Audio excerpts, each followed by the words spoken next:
bounds or out of bounds here? I think what a lot of people took issue with, Skip, this all happened when Dame missed that free throw. And you see Pat Bev, that's kind of Pat Bev, you know, making his little antic. I thought it was Dame time, and all of a sudden, you see PG in that mix. And you think, now, hold on, PG. That's not your MO. We've never seen you do that. We never saw this at Indy. We never saw this at OKC. And now this is it. Now, Skip, I'm not saying Paul George shouldn't view himself in this way. But I think players in the league look at Paul George and he's viewing himself like he's LeBron, like he's KD, like he's Steph, like he's Kawhi, like he's Giannis. Those guys have either won regular season MVPs or finals MVPs. They're like, hold on, PG. Bro, I understand. You're a very talented player, but there's tiers, there's levels to this. And these guys that I just mentioned, they're top shelf. You're not on that shelf. So stop thinking you should be on that shelf. So people took issue to that. If you look at it this year, Devin Booker, say, they set your soft you-know-what down. Now, we understand that Seth Curry has an issue with him. We know what that's about. So we don't need to get into that. But, you know, people look at Paul, the way Paul views himself and the way players around the league view Paul is totally different. Paul George is off to an unbelievable start in the 2020-2021 season, Skip. He's playing phenomenal. But none of that matters because we've seen Paul George play great in the regular season. He didn't call himself regular season P. He called himself playoff P. So when you give yourself a name like that, Skip, you better come big come playoff time. Now, he's won one playoff series since that finals 2014 against LeBron in the Heat. He's won one. Now, what, Skip, if I'm not mistaken, aren't we in 2021? 2021, where we are. And he won that one last year against the Dallas Mavericks. So Paul George is, and that's the thing I love about sports, Skip, because you get to update that resume. Now, Paul, and I'm tired of everybody beating up on Paul George, too. Let the man have a break. He didn't perform well. He hasn't performed well in the playoffs, especially in OKC. Skip, that what he did to Russ after being, finishing third in the MVP, and then that game against Utah, and Russ asked him in the locker room, say, Paul, what you got for me? And he said, I got a strong spade hand. I got 5 on me. Gave him 5 points on 2 of it. That can't happen again. So I'm going to give him a break. And Skip, this is a book. So this book was written a long time ago. It's just coming out now, Skip. You know how it is. So you get that delayed reaction. Yep. He probably said this, the bubble was, in June?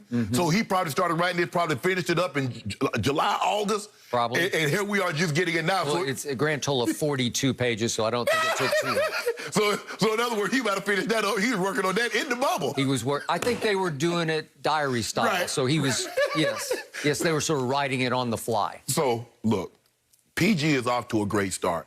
The only way PG is going to stop all this commentary about his play is to bust butt come playoff time. And if he does that, he'll shut these people's mouths up. Well, don't look now, but he's busting butt right here, right now. I know it's still early in the regular season, but he's doing it. He's doing it. But Skip, Skip, you remember now at OKC, he finished third in the MVP voting. And then what he do? He go to Utah and give you 5, a strong spade hand. That's all he had for you.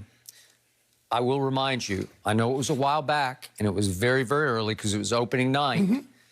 But he's on a mission because that first game against your Lakers, he dropped 33 on you, and he hit 5 threes in that game. But in the second half, he just went off on you. He went crazy. 26 points in the second half. 4 out of 5 from 3 just in the second half, and it turned the game around. It was all Paul George. Yes. And last night, I believe he was responding directly to Jared Dudley. He made 8 out of 9 threes. Not easy to do. No. Make 8 out of 9. He was crazy, go to the moon hot. He was. And again, it was just Cleveland, but it was a back-to-back. After they played what I think was an NBA Finals preview against, obviously, the Nets at Brooklyn. I mean, Skip, you say just Cleveland, but Cleveland's tough. They play hard. They got those 2 little guards. Everybody, they will not quit on you. Okay, now back to Jared Dudley. I'm going to try to walk softly on this because I know Jared pretty well. And I like Jared a lot. He's a good man with a big heart. That's why he's still on the Lakers, because he's one of the nicest guys in professional basketball, and he's found a home in LeBron's locker room because LeBron likes him because he's fun to have around. He's always upbeat, in a good mood. He's always got a smile on his face, and he's got something funny to say, you know, lively to say. I think LeBron said every championship team needs a guy like Jared Dudley in the locker room. He has become, to me, the Lakers' mascot. That's what it is. And I know that's very derisive and dismissive, but that's the role that he plays, because I was thinking Udonis Haslem of Miami Heat. All right, okay, but he wrote a 42-page book after he played 31 total minutes in 21 playoff games. Well, he barely got in just like the mop-up. He was like mopping up for the mop-up, right? You know, he comes after the janitor, right? I thought you was going to tread lightly. Okay, that ain't tread lightly. So my response last night was, I thought of the response that Ben Simmons had to Jared Dudley a couple of years ago when Jared, you know, he criticized. I'm not saying he called him out, but remember after Game 1, they stole Game 1 against the Sixers in the playoffs when he was then on the Nets, obviously. And his quote was about Ben Simmons, that he's a great player in transition, but once you slow him up in the half court, I think he's average. Did he lie? Did he lie, Skip? Well, Ben Simmons didn't take it very well because he came out and laid a triple-double on him in Game 2, and then in Game 3 he went for 31 without Embiid playing. Remember that? And that was the first game back in Brooklyn. Right. Okay? So do you remember the classic response from Ben Simmons, which I'm about to echo, when he was asked about what Jared Dudley said to him? Can you see it, please? Jared Dudley comments about you yesterday. He says, you're a great player in the open court, average in the half court. What do you think of that? It's coming from Jared Dudley. It's coming from Jared Dudley. Come on. That's it. It's coming from Jared Dudley. What did Ty Lue say before the game last night? He said, a book? Jared Dudley? Huh? Okay, so that's my response, too. It's coming from Jared Dudley. Come on. I know you have to say something controversial to help push the book a little bit. Right. And this is semi-controversial, but look, I don't want to kill the messenger here. Right.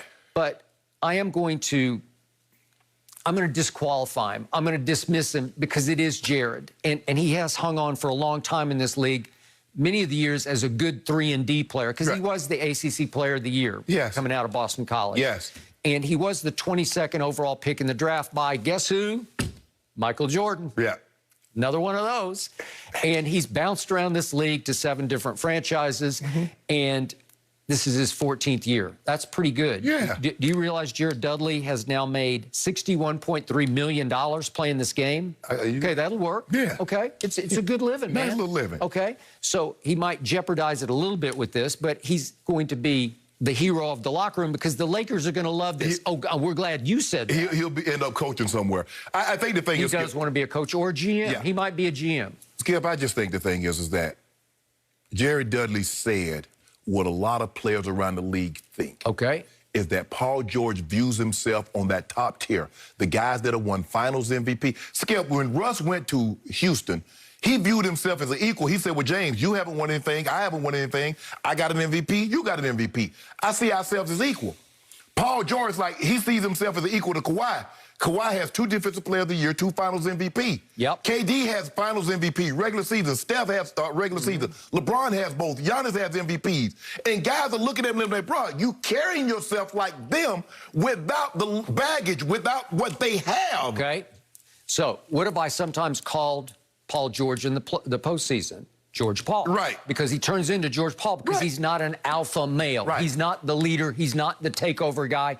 He's not a superstar, but he is a star. Yeah. Because, listen, 6'8", 6-time All-Star, and 4-time All-Defense, that'll work, man. Yeah, he's feathery smooth. He can shoot the 3. He can get the mid-range. He can get the... He still got ups. Even after that broken ankle, I think he broke his ankle, broke his leg. Skip, he's come back. He seems to me, he looks better now than he did before he broke his leg. Okay. So we're not diminishing the man's skills. I'm just saying, Skip, you know how you build your name in this. You want to be a legend, you got to play good in the playoffs. Okay. Magic Johnson and Bird and Jordan and LeBron and Kobe, Shaq, all those guys, they made their name. Kevin Durant made his name in the postseason. Sure. When he went to Golden State doing that, that's how you make your name. That's how you do it. So, Paul George, if you want to be thought of as those guys, like those guys, I agree. You're going to have to play in big moments in the playoff games like those guys. He has led this league in steals. Yes. He has been in the running for Defensive Player of the Year. He has been in the conversation for MVP. Yeah, he finished third. Okay? That's his last year in the OKC. And he's on the fringe of the conversation this year because he's had some big games. Yes. He's playing even better than Kawhi is right now overall. Yes. By the way, quick aside on Kawhi, he played another back-to-back last night because he's on a mission to prove everyone wrong. So he's committed this year. He had no choice.